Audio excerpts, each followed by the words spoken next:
Namaste and welcome to Ananda. Today we have with us Gaurav Solanki, an integral health practitioner. Integral health. That sounds heavy, and we will get to know throughout the episode what that means. Right. So the point is, if you do your all the activities throughout the day by aligning your body and mind together, whatever you do, you are 100% present there. Be present in the moment and do that activity as best as it is possible. But haven't you noticed that for the last decade or so, maybe 2 decades, multitasking was such a big deal that if you want to be successful, you should be a multitasker, that you should be able to do 100 things at a time.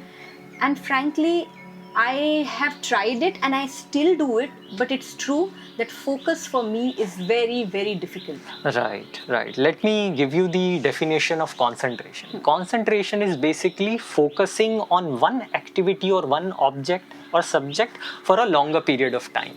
So the way you start doing your daily activities and you gather yourself and focus on that activity only, it starts not weakening your concentration but developing your concentration, and that will be carried forward to the other aspects of your life. That's how it is an exercise for the mind. Yes. So that's why we should not do multitasking. I'm just giving you a homework. You can also go and look for context switching cost of the mind. When it is switching from, like when you are studying, somebody sends you a message. So your mind was trying to focus on something, but you get a message, you get distracted. You look at your message, then you come back. So it's a context switch from the mind, for the mind. Which is not great. Which is not good. You can do your own research. But what I'm saying is, just do your day-to-day activities with 100% involvement. Earlier, I was also of the opinion being productive and I wanted to save my time and do the things as efficiently as possible. What I have figured out is, when I started focusing one activity at one time, the time required for that activity was lesser, as well as the quality of the work being done has been improved a lot. Earlier, I was cleaning the utensils just like that, but now I even know the brand of the spoon, the brand of the tiffin which I have, the plate which I am washing. Earlier, I was just unconcerned and my mind was somewhere else. So now I have become focused. That's one example I am saying.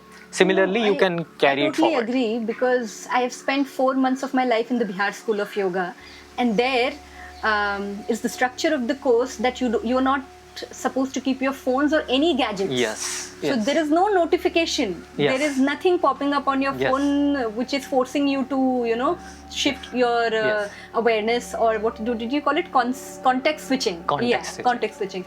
So I remember we used to have a lot of karma yoga, and I was 19 then, I wasn't used to physical work. So they gave me a window to clean, and they said for half an hour you just clean the window. And I just kept thinking, what's there to clean this tiny thing for half an hour? And they said, no, you look at the details, how better you can do it. And I got bored, I got frustrated, but I was given half an hour. And I also had that thing that I don't want to look bad or insincere. So I realized when I just did that, there is no other way. I mean, there was no escape for me. The way I cleaned that window, I was so proud of myself that then I went around looking at other windows, and my window looks so beautiful, and I spent half an hour cleaning it. True. So you cannot find any dirt at any corner of this window. So efficiency 100%, and time, I'm sure if you're not constantly distracted, then the time required for any particular task would definitely reduce. Right. So I think multitasking is not helping us. A focused fool is better than a distracted genius. Always remember. Simple line. Just called me fool on the podcast, but it's okay. It's always better. So you start involving yourself, mind and body aligning in one way, and then you start involving yourself in the activity, whatever activity you undertake. So that's the way I'm trying to bring awareness, that how it will help you to becoming efficient and productive actually in your day-to-day life. So that is the first thing, the food which we looked at. In order to have a healthy body, we need to have good organic food. Similarly, you have to take control of information, whatever information you are feeding to your mind. Second thing, we talked about exercise. What is the exercise for physical body? What are the exercises for mind? So concentration is the exercise in order to just give a good conditioning to your mind. Third thing, what could be the rest for the mind? In case of your body, it is sleep. Now we talk a lot about 8 hours sleep, sleeping at time and all those things. What could be the equivalent of that basic principle as far as the healthy mind is concerned? Well, I'll use the word meditation, although I don't know how to actually do it efficiently. Yes. See, meditation is what gives rest to our mind. It does. So yes. It gives rest to our mind. Yes, I have realized that whenever I sit to meditate, I just like you said, you go into a library and books are falling on you. When I sit to meditate, I have, of course, it is in the beginning, and then slowly, if you keep sitting, they reduce. But then you have to keep sitting. Really, I just want to make it very simple. There are so many methods available of meditation in the market right now or in the internet. But I would like to make it very simple. Simply just sit quiet. Simple. That's what it is. Silence. Just simple. Just sit quiet. And sitting quiet, and slowly you will start developing the capacity to concentrate, and you will become silent. And don't think, when I say just sit quiet and silent, don't think that sitting silent doing nothing is a waste of time. I just would like to mention here one thing. Shri Aurobindo has said, this capacity to not think is a power, not a weakness. And it's a very two powerful words which he describes it. The silence is a pregnant stillness. Wow. So from where the actual insight, the true inspiration will come from there.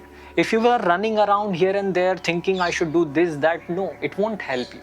So for meditation, just simply sit quiet when nobody is disturbing you. Choose that time, whatever you feel like is appropriate in your situation. Choose the time when nobody is distracting, switch off your phones, keep away your phones, and then just sit quiet and slowly build up the capacity. Sit for 5 minutes, then 10 minutes, and gradually build up to 20-30 minutes, and then you can also start exploring other options of meditation. But the basics, relaxing your body and sitting quiet. This is the basic fundamental of meditation. And that's the way, when you, like nowadays we are making so much fuss about eating organic food, exercising, joining gyms, and focusing on sleep, tuning oneself with nature. But where is the awareness about taking care of mental health? So I want to bring about this point that you also have to, in order to achieve an integral health, which is an holistic approach to achieve a perfect balance between your physical health, mental health, and emotional health, and also taking care of your spiritual aspiration. If that does not harmonize well, you will be incomplete. You must have seen people doing very good at gym, they are eating such a nice food, but mentally they are not that good.